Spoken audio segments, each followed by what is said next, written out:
Bueno, buenas tardes a todos, todas y todes. Gracias por sumarse. Yo soy Alejandra Sánchez Cabezas, soy la presidenta de la Asociación Argentina de Salud Pública, quien además, bueno, voy a coordinar este webinario. Para quienes es la primera vez que se están sumando a los webinarios de la Asociación Argentina de Salud Pública, les cuento que este es un espacio que ya es una tradición en el marco de la Asociación Argentina de Salud Pública, lo venimos trabajando ya hace 3 años y lo sostenemos fuertemente como un espacio semanal de reflexión. Surgió en un principio ante algunos acontecimientos que eran bastante relevantes y bastante importantes y sobre todo en los últimos años se han convertido en un espacio eh, que excede a lo que en principio eran, que eran espacios de reflexión, de compartir, y ahora están también convirtiéndose en espacios de cuidado común. La Asociación Argentina de Salud Pública, para quienes no nos conocen, es una sociedad científica que como su característica es la salud pública, entendemos que la salud tiene una fuerte dimensión política, además de una dimensión técnica y una dimensión social en términos de construcción de espacios, de construcción de colectivos, de construcción de personas y de trabajadores y de investigadores y de docentes que quieren comprometerse en el campo de la salud. Este webinario de hoy es un webinario un poquito especial porque tiene que ver con un tema que es la primera vez que abordamos, que son gobiernos digitales. Nos parece que tiene una relevancia particular porque entendemos desde la Asociación Argentina de Salud Pública que si bien tenemos márgenes de transformación, lo seguimos un poco a Giddens en esto, hay una estructura que nos estructura. Y esta estructura que nos estructura, como bien sabemos, desde los determinantes de morbimortalidad o del proceso de determinación de morbimortalidad, tiene que ver con la estructura económica, con las condiciones materiales de vida, con la sociodemografía, pero también hace mucho tiempo y bueno, eso hace un tiempo, hay otra estructura que también nos estructura, que es cómo pensamos nuestros vínculos, nuestras relaciones y nuestros procesos laborales de conectividad y de gobernanza en relación a la tecnología.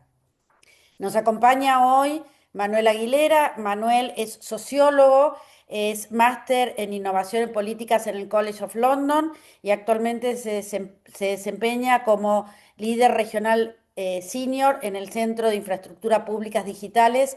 Nos va a contar un poco de qué se trata antes de empezar su presentación, pero hace tiempo que le vengo pidiendo que haga este espacio porque yo tengo varios espacios de conversación con Manuel donde me cuenta parte de su trabajo y cada vez que yo converso con Manuel mi sensación es nos estamos quedando atrás, tenemos que prestar atención a esto. A veces lo urgente nos impide ver lo importante, entonces yo les invito hoy a que, bueno, que tratemos de aprovechar en este encuentro cuáles son estas cuestiones estructurales en este momento, en este momento lo vamos a ver desde el punto de vista digital, pero cuáles son estas cuestiones estructurales que tenemos que prestar mucha atención si queremos construir y reconstruir en el campo de la salud y después que pase este tremendo momento en que estamos viviendo, a qué cosas tenemos que prestar atención. Muchísimas gracias, Manuel, por sumarte. Sé que estás con muchísimo trabajo, así que valoro muchísimo que nos des este espacio. Y yo sé que no es parte de lo que habíamos conversado, pero sí me gustaría que cuentes un poco, primero, cuál es tu trabajo, qué es el Centro para las Infraestructuras Públicas, cómo surgió y por qué tiene tanta importancia. Gracias. Gracias, Ale. Hola a todos y todas. Entiendo que tenemos un poquito menos de una hora, así que como para que no les queme el cerebro, siéntanse libres de interrumpir, hacer preguntas, parar en el medio y podemos ir y volver. Voy a ir presentando unas slides, así que me confirman ahí las están viendo, ¿no? Sí, se ve perfecto, gracias.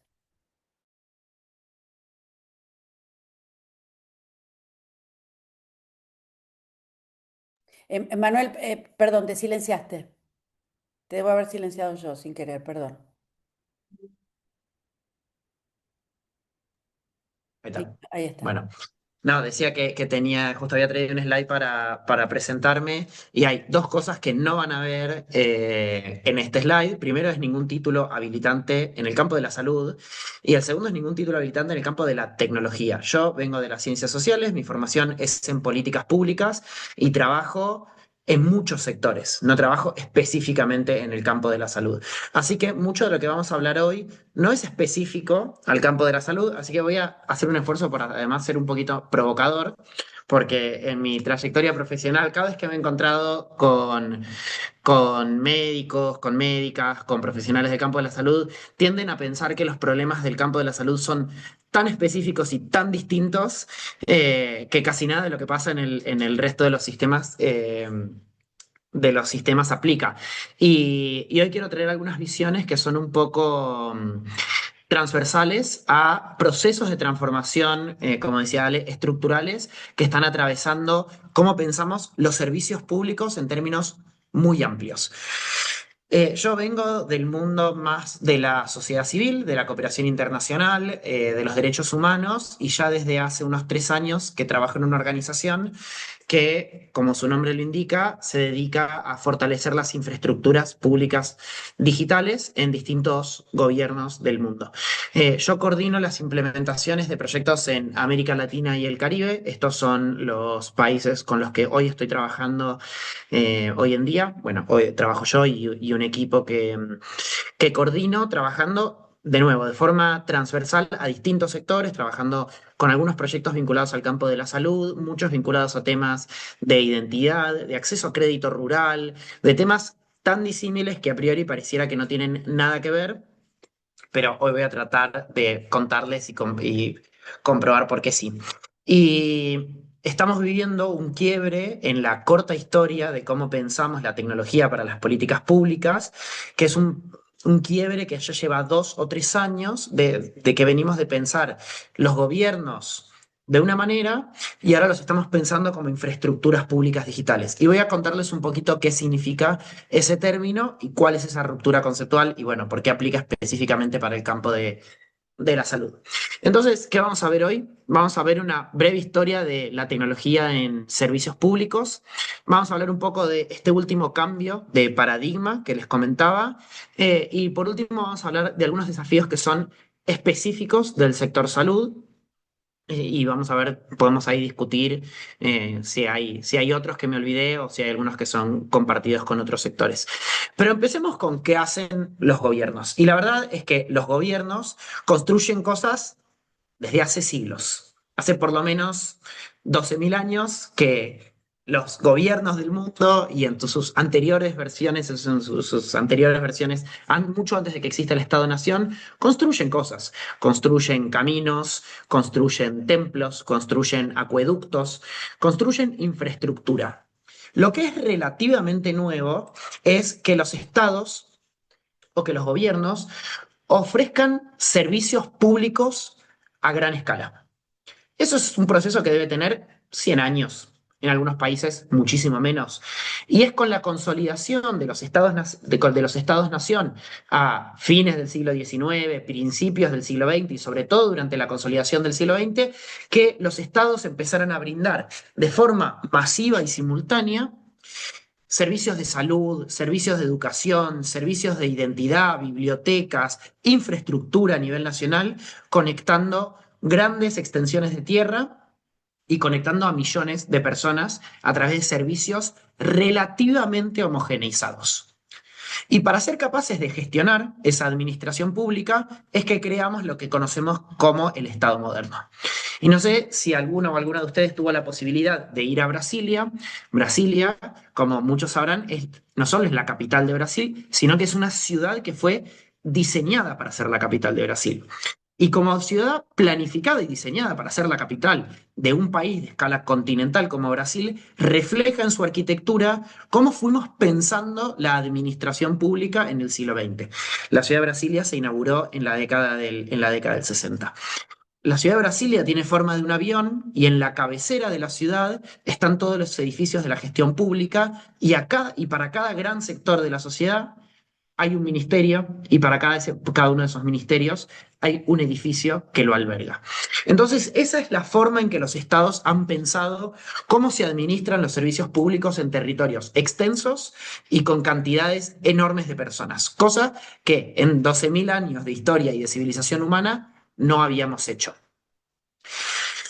Y la unidad fundamental de información sobre la que montamos la lógica y la racionalidad de la administración pública es el documento en papel.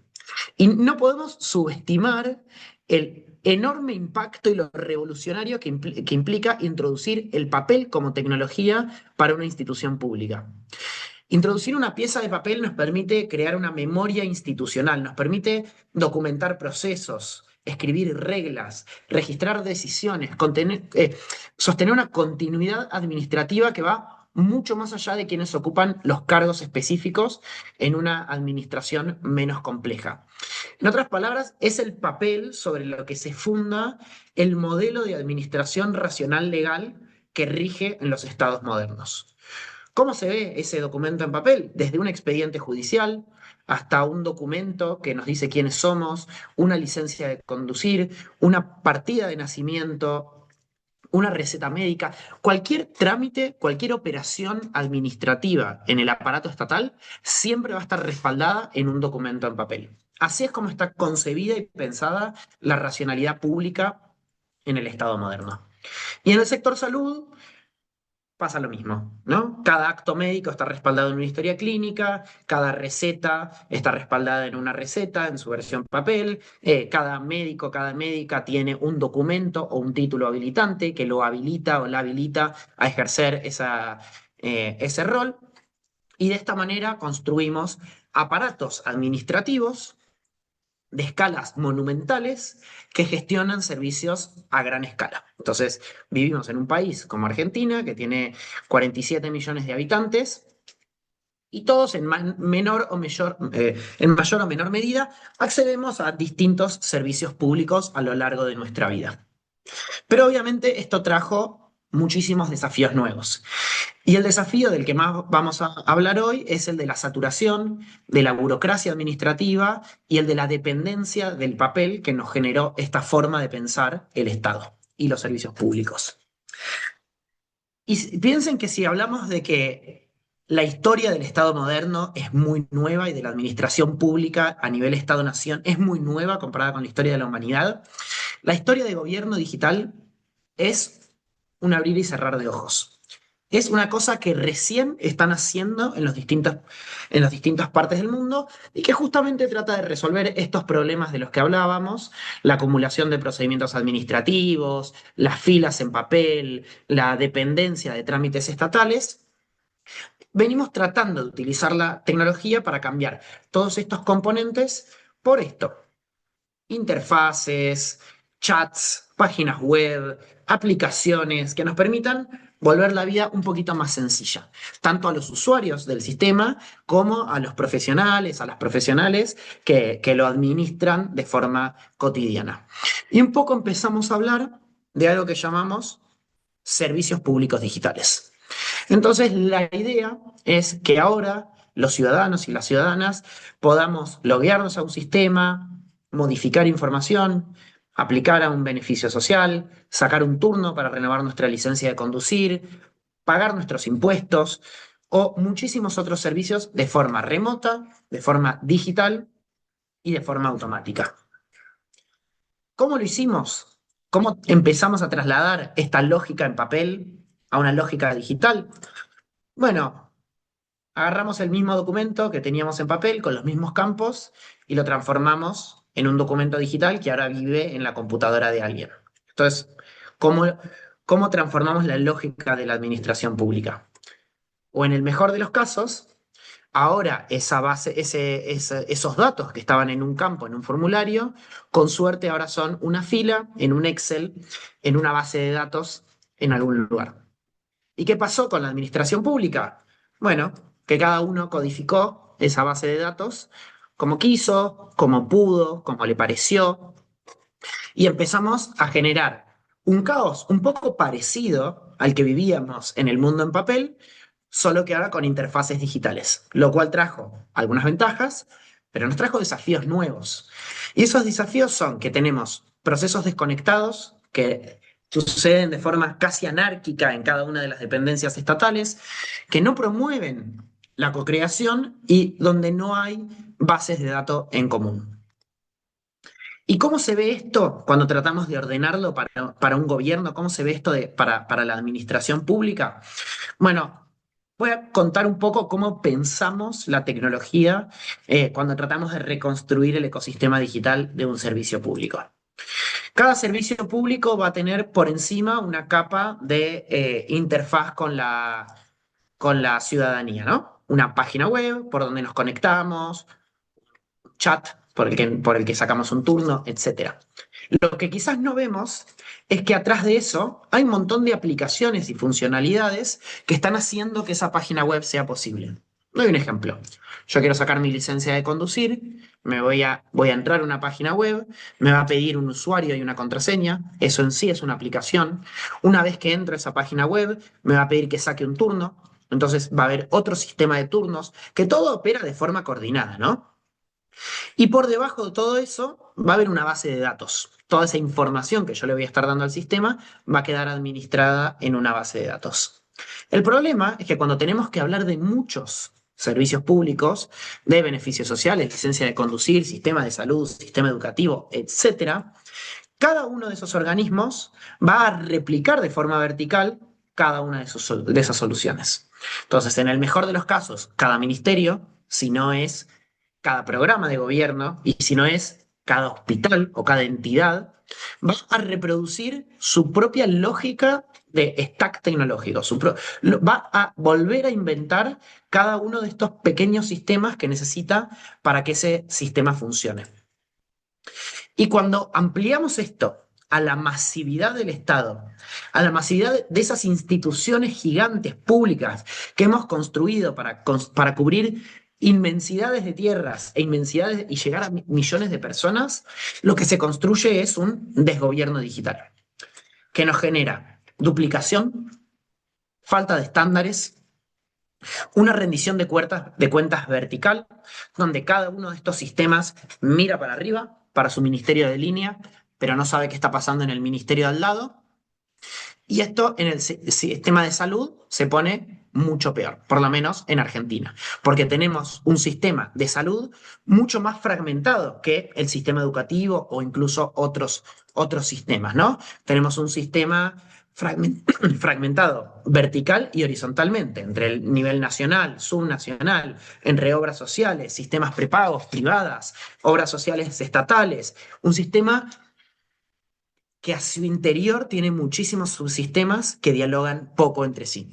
Entonces, si sabemos que este problema pasa a nivel institucional, hemos reproducido esa misma problemática a nivel de cómo funcionan esos sistemas a nivel digital. Entonces, ¿qué pasa? Seguimos reinventando la rueda una y otra vez, tratando de crear nuevas soluciones digitales que contribuyen a este caos y a este desorden. Los sistemas mejoran muy lentamente, si es que mejoran. Es muy difícil innovar y rápido se vuelve imposible y los sistemas se vuelven grandes, caros y muy complejos. Llega un momento en que vamos tirando tantas soluciones parciales a un ecosistema digital tan complejo que ya ni siquiera entendemos cuál era el problema original. Y yo que trabajo en tecnología, lo que nos pasa todo el tiempo es que estos sistemas los llamamos sistemas monolíticos, que es, le fuimos agregando tantas cosas que se vuelve un sistema gigante que, no sé si alguna vez les habrá pasado, que se te quema una lamparita en tu casa y viene el electricista y te dice, no, acá el problema es que te hicieron todo mal el tablero y hay que revisar toda la instalación eléctrica. Algo parecido nos pasa con los sistemas digitales. Hay veces que hay que resolver un problema y cuando quieres resolver una partecita del problema, todo lo demás se te rompe y ni siquiera sabes muy bien por qué. Entonces, tenemos unidades de información que pensamos para una lógica administrativa en papel, que tratamos de trasladar al mundo digital y que ahora conviven en este ecosistema sumamente complejo de sistemas, subsistemas y componentes digitales. Y seguimos sin responder las preguntas más importantes. Si hablamos de una historia clínica, ¿dónde están esos datos? ¿Quién puede acceder a esos datos? ¿En qué momento? ¿En qué condiciones? Y esta misma pregunta que nos hacemos para la historia clínica, lo podemos hacer para el boletín escolar de un estudiante, lo podemos hacer para un beneficiario de programas sociales, lo podemos pensar para una persona que tiene que renovar algún trámite en el Estado, y etcétera, y etcétera. Es una lógica que se repite a lo largo y a lo ancho de la administración pública. Está acá el problema. Entonces, venimos de 30 años más o menos, un poquito más, un poquito menos, de acumulación de soluciones digitales que nos resolvieron un montón de problemas, pero que nos generaron nuevos desafíos.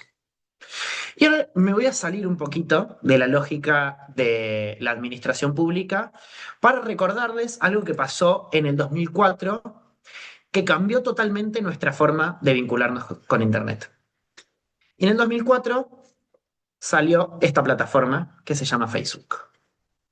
Y Facebook inauguró una era que es la que llamamos la era de las plataformas, donde Internet dejó de ser un caos de sitios independientes, donde era difícil encontrar la información y donde cada sitio web funcionaba con su propia lógica, y donde Internet pasó a empezar a organizarse alrededor de grandes intermediarios digitales. Y estos intermediarios digitales, estas plataformas, empiezan a concentrar a los usuarios, empiezan a concentrar los datos, empiezan a concentrar y ordenar cómo nos vinculamos con Internet. Y es por eso que lo llamamos la era de las plataformas. Pero obviamente no fue solo Facebook. Facebook salió en el 2004, en el 2007 se lanzó el smartphone, el iPhone, que un poco inaugura la era de los iPhone, donde ahora empezamos a cargar Internet todo el día en nuestros teléfonos, en nuestros bolsillos. Y eso también cambia radicalmente la relación entre los usuarios y las plataformas. Y además, Apple trajo algunas cosas nuevas. Trajo la idea de un ecosistema controlado. Entonces yo me acuerdo cuando salieron las primeras MacBook que se decía, en las Mac no hay virus, ¿no? Porque es un ecosistema controlado, donde Apple decide qué aplicaciones se pueden subir a su marketplace y cuáles no. Y el marketplace justamente, o el App Store, también trajo una dimensión nueva. Porque ahora nuevas personas que no eran Apple podían desarrollar nuevas aplicaciones y subirlas. Es decir, esto ya no era solo una plataforma, sino que era una plataforma que permitía que se desarrollaran nuevas aplicaciones encima. Y esas aplicaciones empezaron a agregarnos nuevas funcionalidades que nos empezaron a hacer la vida más fácil. En un momento, por ejemplo, apareció esta idea de que yo con mi cuenta de Facebook o con mi cuenta de Google me podía incluso loguear a otras plataformas. Entonces empecé a tener la idea de que en Internet yo podía tener una identidad única que atravesaba múltiples servicios. Entonces, la era de las plataformas empezó a configurar una nueva forma de vincularnos con Internet. Tenemos esta idea de una identidad digital persistente, una identidad que atraviesa múltiples servicios. Empezamos a pensar en un ecosistema de aplicaciones donde hay muchos servicios que se pueden acceder desde una sola cuenta o desde un mismo universo, donde hay una intermediación centralizada, donde esa plataforma un poco media todas esas interacciones, donde está ese efecto de red, que cuantos más usuarios mejor, entonces empieza a evitar la fragmentación y todos tendemos a ir a las mismas plataformas porque es donde está el resto. Los datos se empiezan a convertir en una infraestructura estratégica y entonces las plataformas pueden empezar a analizar estos datos para optimizar cómo ofrecen estos propios servicios. Y hay una idea de adicionalidad, donde los terceros también pueden construir sobre esa plataforma, y por eso lo pensamos como una plataforma, donde otros van agregando nuevas cosas, agregando nuevas mejoras, pero con cierta gobernanza de este ecosistema. Entonces, por ejemplo, la plataforma nos va a ofrecer ciertas reglas, ciertos términos y condiciones, cierta moderación de contenido, reglas de acceso, quién puede entrar, quién no, bajo qué condiciones. Y cuando los gobiernos empezaron a ver esto y empezaron a estudiar a las plataformas, dijeron, ¿qué pasa si empezamos a usar estos mismos principios y empezamos a tratar de mejorar los servicios públicos utilizando algunos de los aprendizajes que nos dejó la era de las plataformas? Entonces, algunos gobiernos en el mundo empezaron a aplicar algunos de estos principios. Uno de los primeros que lo hizo fue el Reino Unido, que creó el UK Digital Service, que hizo algunas cosas muy sencillas que dijo. ¿Se acuerdan cómo estaban todas estas verticales, donde cada servicio web tenía su propia página web?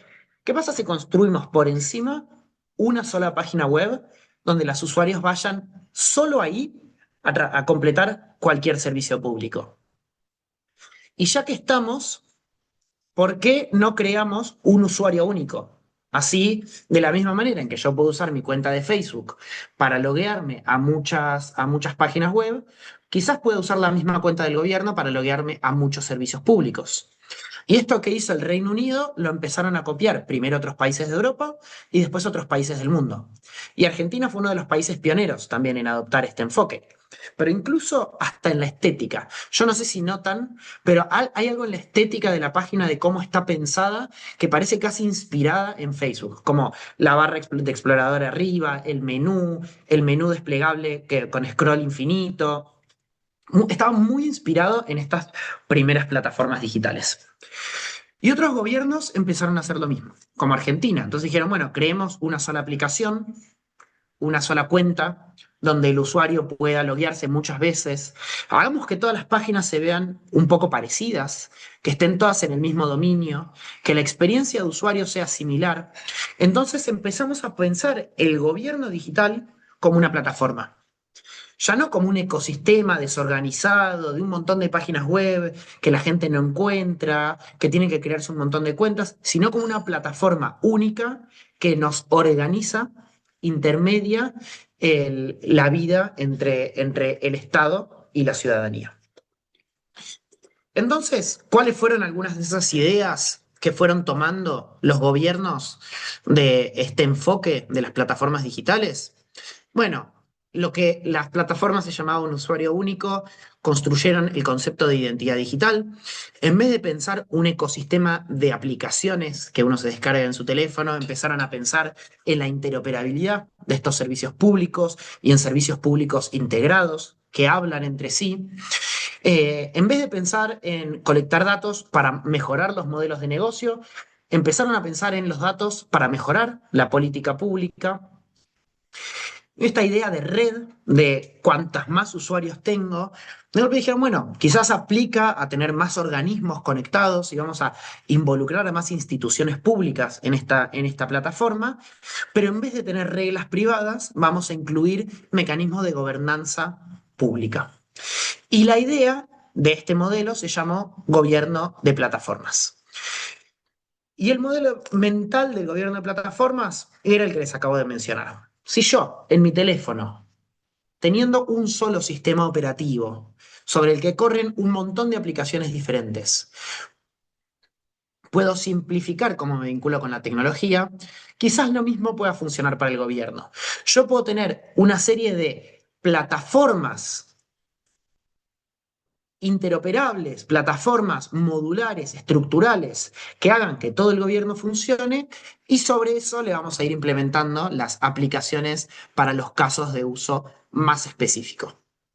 Entonces, pensaron el gobierno digital como una capa de plataformas fundacionales en el medio con aplicaciones específicas en el medio, con aplicaciones específicas por encima. Otra analogía que damos mucho es el enfoque de las autopistas. Entonces, de la misma manera en que no construimos una autopista para cada nuevo destino al que queremos ir, pensaron el gobierno como una serie de autopistas que nos iban a llevar a muchos destinos diferentes. El problema es que las autopistas no nos llevan a todos lados. Y hay veces que necesitamos autopistas, pero hay veces que necesitamos rutas, hay veces que necesitamos caminos, hay veces que necesitamos bicisendas y hay veces que vamos a preferir movernos en tren. Entonces, el modelo del gobierno de plataformas también empezó a encontrar sus propios límites. Y ahora les voy a contar algunos de esos límites y cuáles son y cuál es el nuevo paradigma que emergió después del gobierno de plataformas. Bueno, la idea era buena, estaba bien y permitió avanzar y simplificar mucho y hoy hacer un trámite en Argentina es mucho más fácil que hace 10, 15 años, pero el modelo de las plataformas empezó a encontrar sus propios límites. Para empezar, el modelo de las plataformas empezó a entrar en crisis en el capitalismo en general y empezó a ser cuestionado en su propia legitimidad, digamos, ¿no?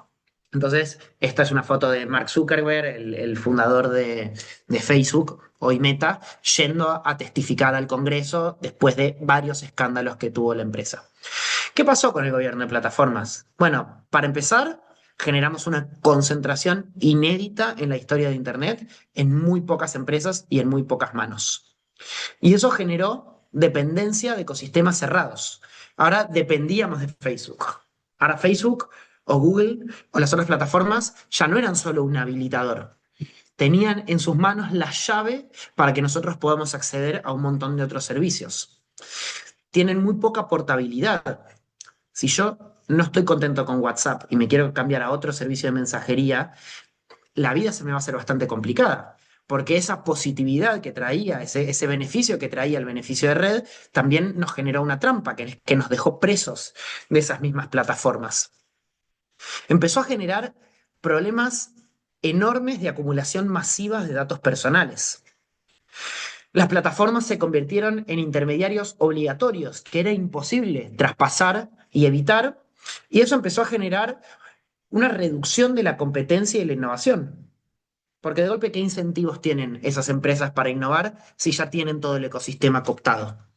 Empezó a generar muchísima centralización del poder digital y vemos una concentración muy grande en muy pocas empresas de, de todo el poder de lo que sucede en Internet y esto genera puntos únicos de falla. Está muy bueno ChatGPT, pero el día que se cae ChatGPT y armamos todo nuestro flujo de trabajo en base a esa herramienta únicamente, la vida se nos vuelve imposible. Está buenísimo usar Gmail, pero en el día que se nos cae Gmail y toda nuestra vida depende de utilizar Gmail, nos genera puntos únicos de falla. E Internet pasó de una idea de red abierta y anónima e interoperable a un ecosistema de plataformas cerradas. Y esos mismos límites que empezó a encontrar el capitalismo de plataformas en el sector privado, lo empezó a encontrar como espejo el sector público en su modelo mental.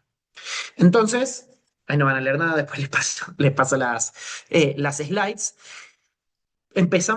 Los gobiernos también empezaron a encontrar sus propios límites en cómo habían diseñado sus plataformas públicas. Habían concentrado muchas funciones críticas del Estado en muy pocas plataformas, que muchas veces ni siquiera habían construido los propios gobiernos, habían contratado a proveedores o comprado soluciones de licencia. De hecho, casi toda la infraestructura crítica de la mayoría de los gobiernos corre sobre Microsoft. Entonces, eso te produce una situación de lo que en inglés llaman vendor lock-in, que significa quedarte preso de tu proveedor. Estás en un contrato del que no podés salir porque toda tu infraestructura corre sobre una solución de licencia. Empezó a generar riesgos de vigilancia estatal y privacidad. La gente empezó a no sentirse tan cómoda con que el gobierno tuviera todos sus datos personales centralizados en una plataforma. Cada vez que alguien quería crear un servicio nuevo, dependía de una entidad central del Estado, que ahora es la que gestiona estos servicios compartidos. Esto también trajo más rigidez tecnológica, menor modularidad, era más difícil agregar nuevas soluciones, produce cierta centralización administrativa y tecnológica, y todos estos riesgos que hablaba de los contratos también se producen frente a caídas del sistema o ciberataques. Hay un único punto de falla para toda una infraestructura crítica de un país. Entonces pasamos del riesgo más grande que era ese ecosistema desgobernado de múltiples soluciones a un ecosistema mega centralizado, rígido y muy difícil de administrar. Entonces, cada ola de nuevo gobierno digital nos trajo nuevos problemas. Hasta que algunos gobiernos, y lo interesante de este modelo es que fue muy popularizado por gobiernos del sur global, claramente India fue uno de los pioneros en esto, pero Brasil también viene haciendo cosas muy interesantes y hay otros países, dijeron, ¿qué pasaba antes? Se hicieron otra pregunta, ¿qué pasaba antes de WhatsApp? ¿Qué pasaba antes de Facebook? ¿Qué pasaba antes de que estas plataformas se convirtieran en la intermediación de toda nuestra vida con el mundo digital? ¿Qué pasa, por ejemplo, con el mail? ¿Qué pasa si yo no quiero usar Gmail y quiero usar Outlook o Yahoo o Hotmail? Sigo siendo parte de un ecosistema. Aunque Ale y yo usemos direcciones de correo electrónico diferentes, podemos mandarnos mails porque por debajo del mail, por debajo de cada servicio específico, hay un conjunto de reglas comunes que hacen que esos mails sean interoperables. Cosa que no pasa con WhatsApp. Si yo estoy en WhatsApp y Ale está en Telegram, yo no le voy a poder mandar un mensaje. En cambio, si yo estoy en Gmail y Ale está en Hotmail, yo le voy a poder mandar un correo electrónico porque hay un conjunto de reglas comunes que hacen que esa tecnología funcione entre distintas soluciones. Y en el mundo de la tecnología, esas reglas comunes se llaman protocolos y estándares. Entonces, volviendo a la analogía de las autopistas, la infraestructura pública digital es un enfoque que ya no mira tanto qué autopistas hay que construir, sino cuáles son las reglas de tránsito que hace que yo, con mi auto, pueda transitar por distintas autopistas, por distintas rutas, por distintas calles, independientemente de si esas las construyó el gobierno nacional, el gobierno provincial, una autoridad municipal, o puedo cruzar a Uruguay y seguir andando en mi mismo auto con mi misma licencia de conducir, porque hay una serie de reglas y regulaciones de tránsito que hacen que esas autopistas y esas calles y esas rutas sean lo que podemos llamar canales de interoperabilidad. ¿Cuáles son en el mundo del tránsito esos protocolos y esos estándares? Las líneas punteadas. En algún momento nos pusimos de acuerdo en que una línea punteada significaba que podías cambiarte de carril y una línea recta significaba que no. Son las normas de tránsito. Todos sabemos que cuando hay un símbolo rojo con una franja blanca, significa que es contramano y que no podemos avanzar. Fue un acuerdo que establecimos como sociedad a través de nuestras normativas públicas. Es un semáforo, eso es un estándar, es una regla que todos reconocemos y que funciona a través de distintos ecosistemas. Entonces, la mentalidad y el cambio de foco que venimos tratando de hacer en el mundo de la tecnología y que yo les voy a proponer que empecemos a pensar para el mundo de la salud, es ya no pensar qué plataformas necesitamos diseñar para interconectar a distintos subsistemas, sino cuáles son esos protocolos y esos estándares, o en otras palabras, cuáles son esas reglas, cuál es ese idioma común que vamos a hablar para que esas historias clínicas o esos distintos dispositivos que antes teníamos en papel hoy puedan circular por el mundo digital. Es como ponernos de acuerdo con una lengua franca. En el mundo hablamos en inglés. ¿Es la lengua ideal? No. ¿Es la lengua que todos hablamos perfectamente? No, pero es la que nos permite hoy en día comunicarnos entre distintas personas. Entonces, pensar en protocolos y estándares nos implica pensar en cuál es esa lengua franca, ese idioma común que va a permitir que los distintos sistemas se intercomuniquen entre sí. Vamos a pensarlo de nuevo para el sector salud y voy a volver a la pieza de salud, quizás la unidad de información más importante que tenemos en salud, que es la historia clínica. Una historia clínica tiene datos.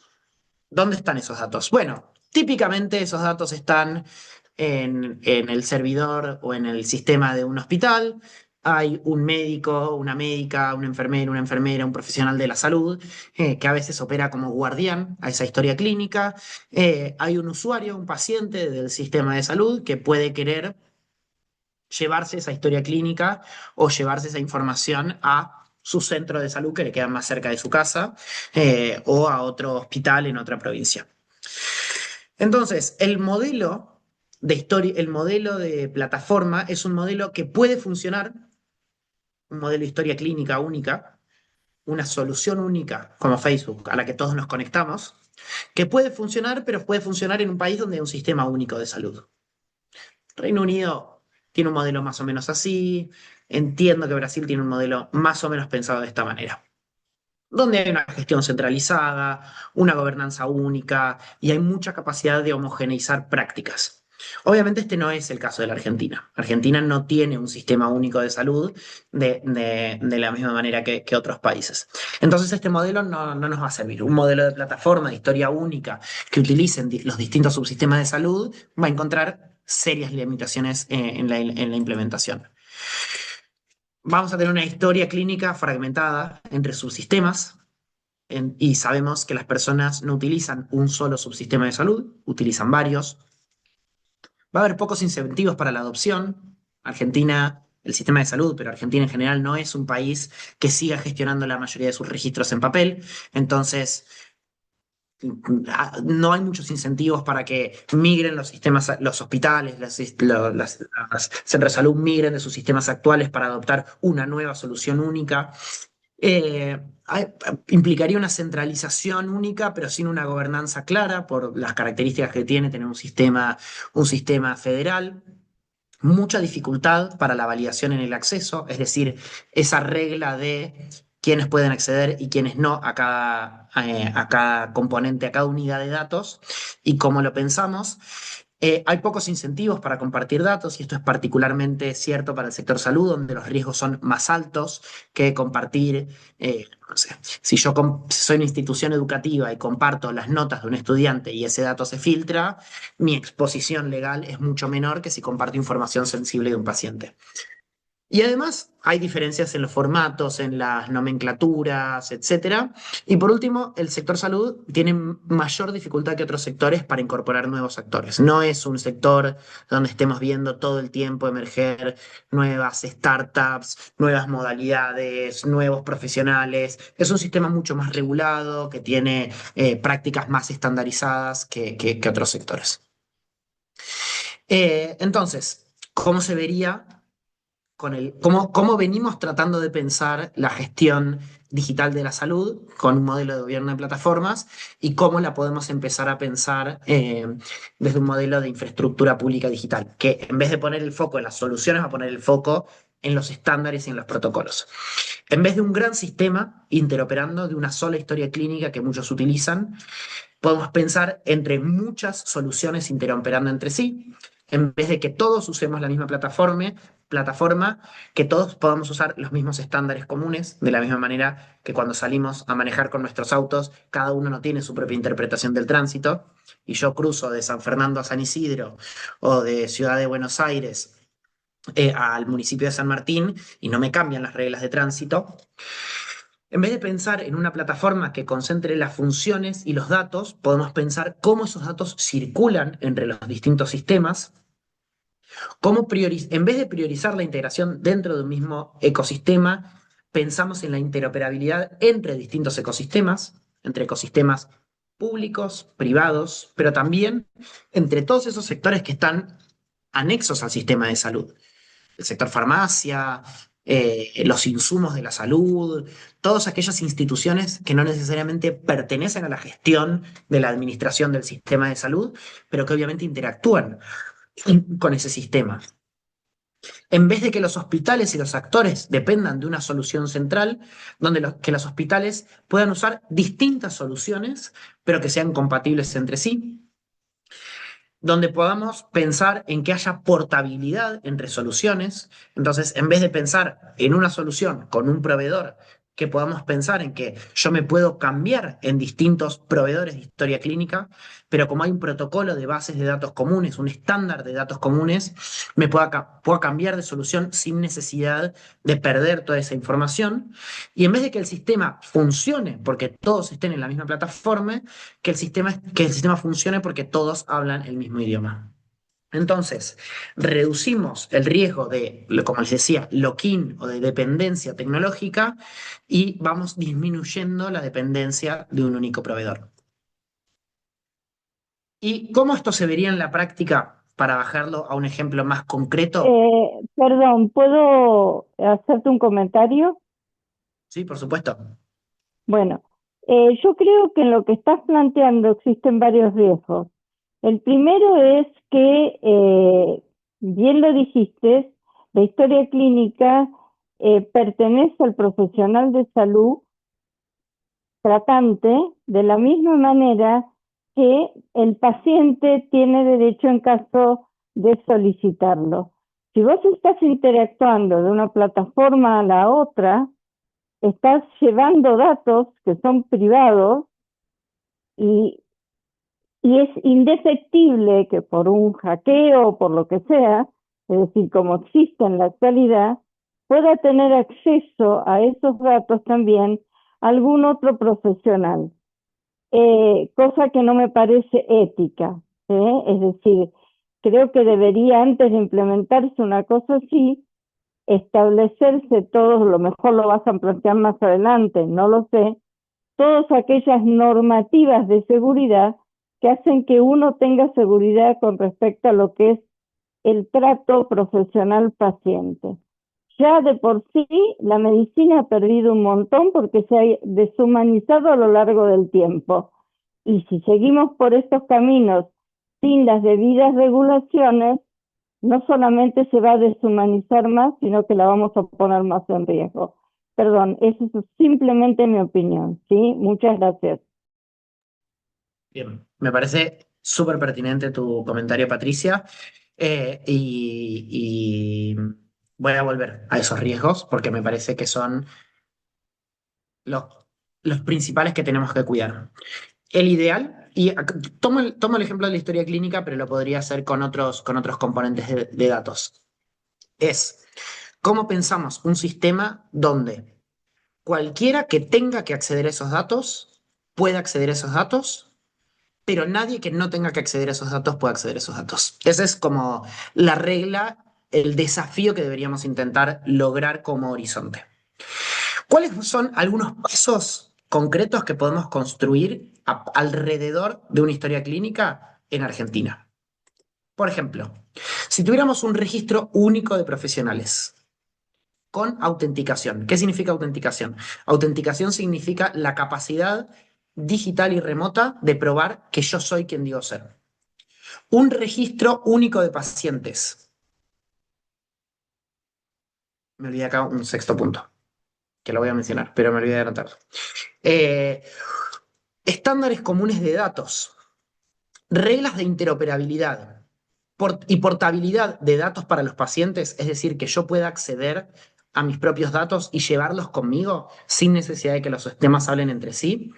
Son 5 bloques mínimos que nos van a poner un poco más cerca de esa visión que conversábamos de cómo lograr que cualquiera que necesite acceder a esos datos y tenga la autorización y el consentimiento para acceder a esos datos pueda hacerlo. Lo sexto, que lo iba a incluir acá como una capa transversal, es la capa de gobernanza y consentimiento. Vamos a meter ahora mismo. Ahí se me fue. Creo que eso sería el número uno. Perdón, Patricia, Está bien. si dejamos terminar así después podemos conversar, ¿dale? Ahí está. ¿Dejé de compartir la pantalla o se sigue viendo?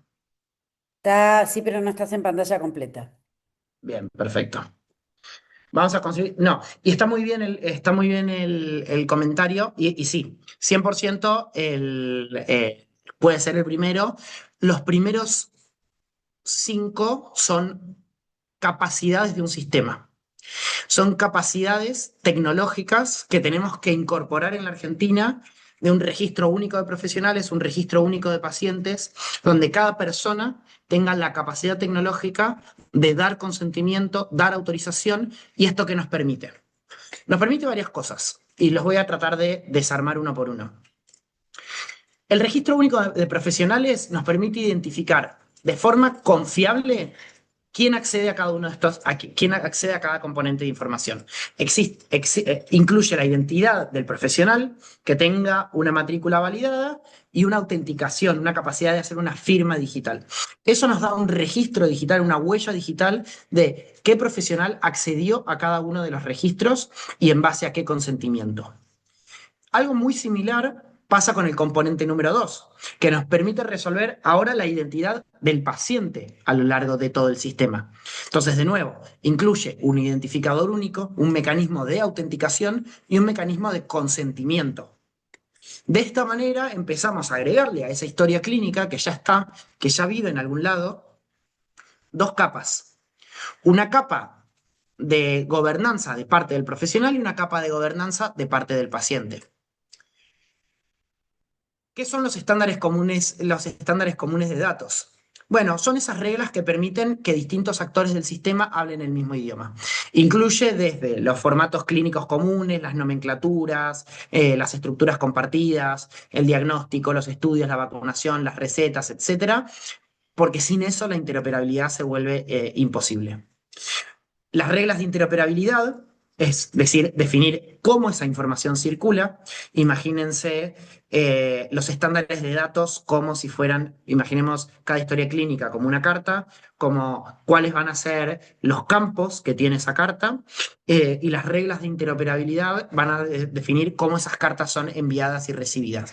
Acá es una parte más técnica, cómo son esas APIs, esos protocolos, esos permisos, y sobre todo eso se le agrega una capa de gobernanza con reglas claras, auditable, con un mecanismo de gobernanza compartido, en este caso en Argentina debería ser entre las distintas autoridades del sistema de salud, e idealmente que sea un modelo único para el sistema público, privado, nacional, subnacional. Y la portabilidad de los datos para el paciente es una tecnología nueva, emergente, que nos permite que podamos almacenar nuestra información de forma segura en nuestros propios dispositivos.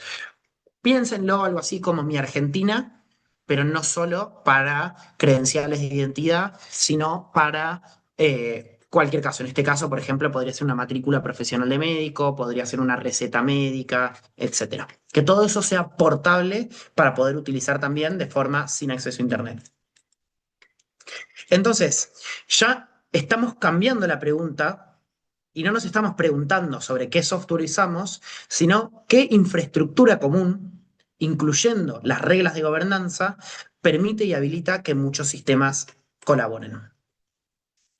Y si se logra esto con la historia clínica, se puede empezar a lograr con distintos dispositivos. Se puede pensar con el registro de camas de terapia intensiva, se puede pensar con un registro de inventario de insumos de salud, se puede pensar con registros de centros de salud, se puede empezar a utilizar para modelos de vigilancia epidemiológica en tiempo real.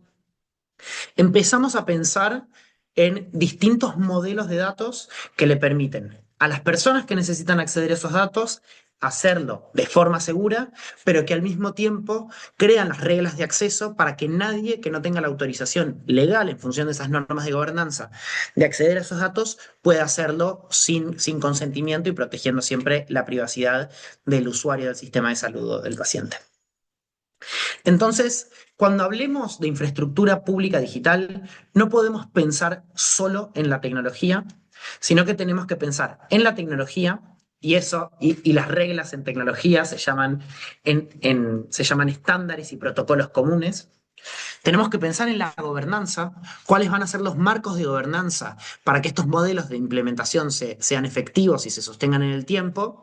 Y por último, la capa de adopción, que a veces la llamamos la capa de mercado, pero porque el modelo de infraestructura pública digital reconoce que en los sistemas modernos la administración del Estado no es solo la administración de los servicios públicos, es la administración del conjunto de la economía. En este caso, también de los servicios de salud que son privados o de las obras sociales.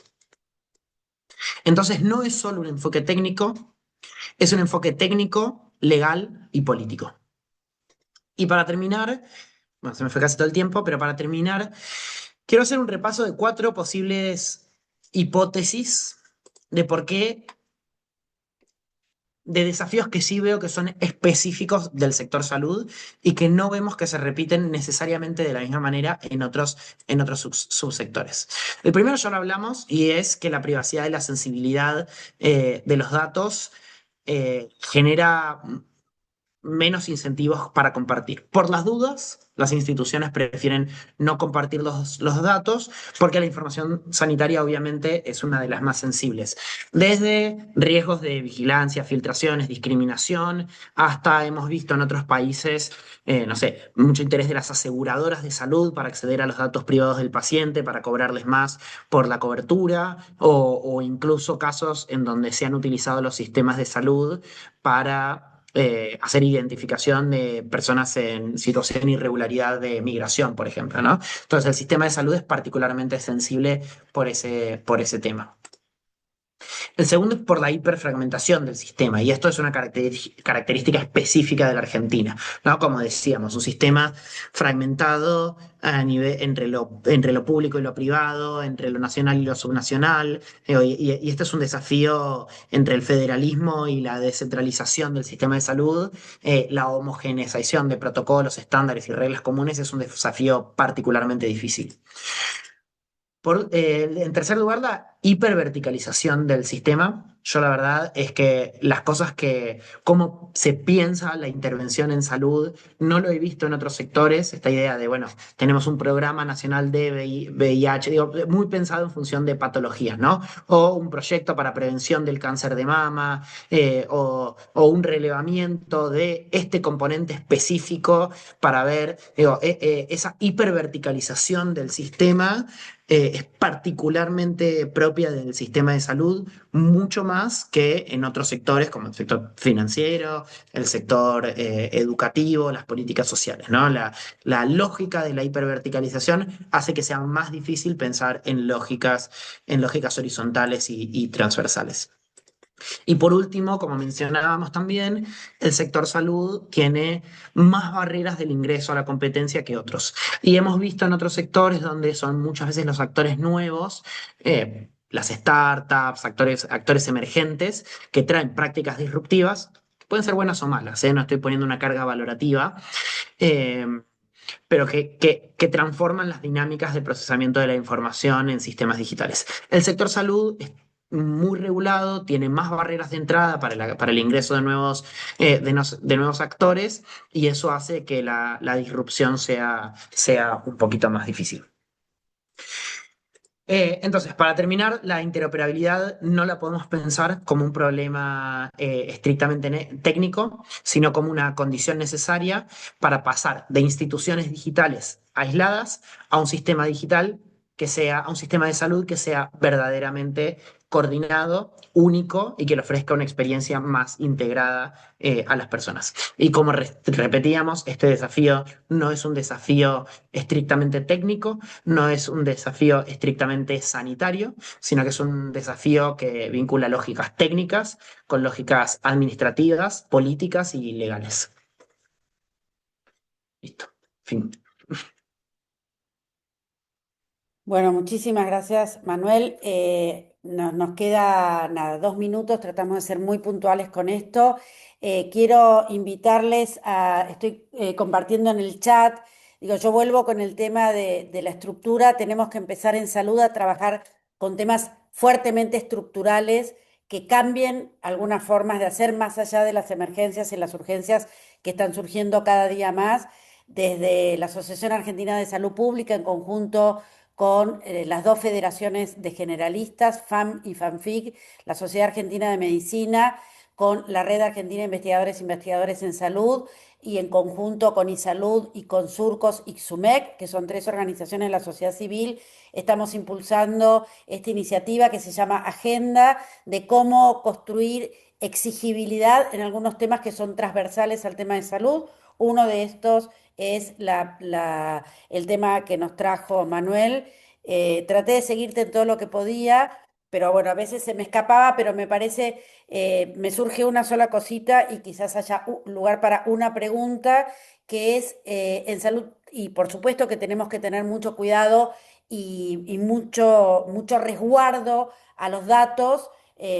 No tengo ninguna duda de eso y quien hemos, además de trabajar en gestión, hemos trabajado en atención, sabemos lo que eso significa, pero me parece que no estamos pudiendo contabilizar, así como durante la pandemia se habló de exceso de mortalidad y ahora se está haciendo también un cálculo de exceso de mortalidad vinculado a la nueva gestión de gobierno. ¿Cuántas vidas y cuánto exceso de morbilidad se está llevando por que hay una información fragmentada, porque no estamos construyendo información suficiente en salud? Eso es un tema que creo que no le estamos dando el peso necesario. Lo hablamos como algo que, uy, sí, tenemos problemas con la información. Deberíamos empezar a medir también cuántas muertes y cuántos padecimientos se llevan. Bueno, hay dos personas que quieren hacer un comentario. Les pido mucha brevedad. Así que Marisa primero y Clarisa después. Adelante. Marisa, eso, ahí está. Ahí está. Bueno, buenas tardes. Muchas gracias. Muy interesante, Manuel, lo que propones. Yo también vengo de las ciencias sociales, soy investigadora de CONICET y estoy trabajando sobre las farmacias. Y todo lo que vos planteas me parece súper interesante porque respecto a la privacidad y sensibilidad extrema de los datos, o sea, hay datos de salud que no son del sistema de salud, que no son del Estado argentino, que son o sea, son datos privatizados. Por ejemplo, las plataformas de validación de recetas el software de Pharmalink, que es, digamos, una creación, un dispositivo que tiene más de 20 años y que es de la industria farmacéutica y que para acceder a esos datos hay que pagar y son datos de las personas o de los farmacéuticos o de epidemiología, pero no deberían ser datos privatizados. Entonces, un poco no sé, si tenés como para aconsejar o alguna lectura o algo para pensar en esto, digamos, que es la privatización de datos que no debieran estar privatizados y bueno, ¿y qué pasa con el caso de los registros de datos, de bases de datos? Porque en Argentina hay una reglamentación que cada persona, privado o público que tiene un registro de datos personales debe registrarse ante el Ministerio de Justicia, pero después la auditoría de que esos datos, en el caso de datos de salud que son sensibles, se separe, digamos, el dato demográfico o epidemiológico del dato personal, está como muy chirre. No sé si vos has indagado un poco en esto digamos, las reglamentaciones para la protección de datos personales. Entonces, nada, compartirte este ejemplo que a mí me rompe un poco la cabeza y a ver si te ocurría algo para sugerir o algún camino por ese lado. Muchas gracias. Si quieres, Clarisa, hacer tu pregunta también y responder las dos juntas, así utilizamos. Buenísimo. Gracias, Manuel. Primero felicitarte, la exposición estuvo excelente, me encantó. Y bueno, yo me dedico, soy médica farmacóloga de enfermedades raras y me dedico a registro de pacientes, específicamente de pacientes con enfermedades poco frecuentes. Primero te quería preguntar, digamos, cuando hablaste de los sistemas operativos de los gobiernos, yo me acordé que Francia había salido del Microsoft a otro sistema operativo. Quería opinarte cómo lo ves, si es posible acá en la Argentina, alguna cosa similar así. Después te quería preguntar, yo tengo mi matrícula nacional dentro de mi Argentina, me la renovaron automáticamente.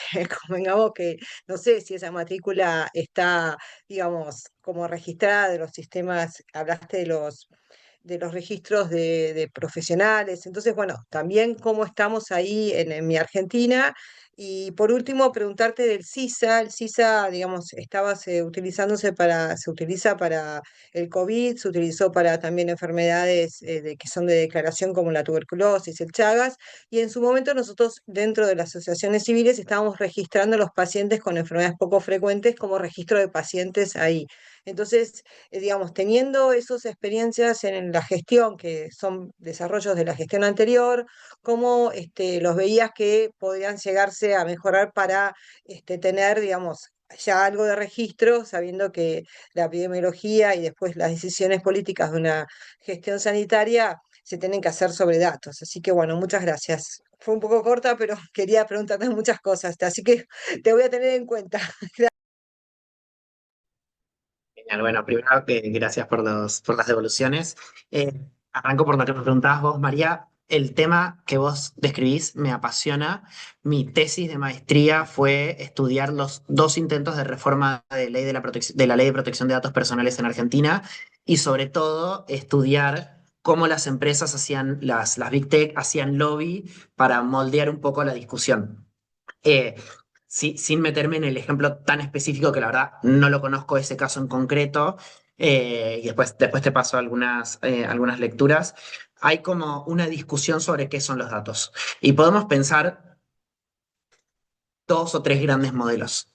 Los datos como propiedad personal, como propiedad privada. Entonces, esta idea de, bueno, son mis datos, como la discusión que están en el chat, son los datos del paciente, son los datos del médico, son los datos de la institución. Otra forma de pensar los datos es los datos como un bien público. Entonces, y no son modelos necesariamente contradictorios, ¿eh? Entonces es como, bueno, los datos del sistema de salud tienen que servirnos para identificar, no sé, brotes epidemiológicos independientemente de quién sea el paciente. Entonces lo importante es el bien público o el valor público que puedan tener esos datos. Y hay un tercer enfoque que conceptualmente es el que a mí me parece más interesante, que es el dato es relacional. No es ni tuyo, ni del paciente, ni de la farmacia, ni del sistema de salud. En todo caso, vos tenés derecho a acceder a esos datos, a pedir que se borren, pero el dato se genera en la interacción, porque el dato parte de una interacción entre dos sujetos, ¿no? Esto es muy conceptual, la discusión, muy sociológica, pero entendiendo el dato como relacional, vamos a poder pensar que quién gestiona ese dato, quién lo puede capitalizar, quién tiene derecho a montar un modelo de negocios por encima de ese dato, bueno, no es natural, no es una cuestión así, propiedad como yo tengo mi botella y es mi botella y no es de nadie más.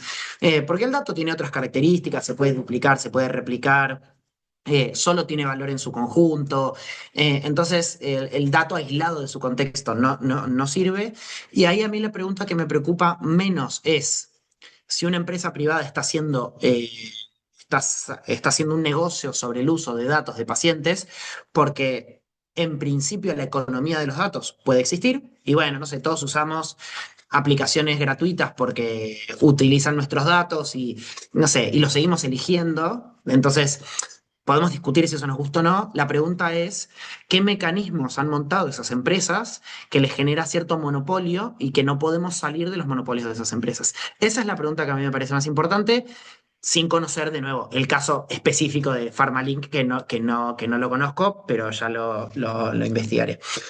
Eh, Eso como primera reflexión. Sobre, bueno, a todo esto ya van 3 intentos de reforma de la ley de protección de datos personales, ningún gobierno la puede cambiar.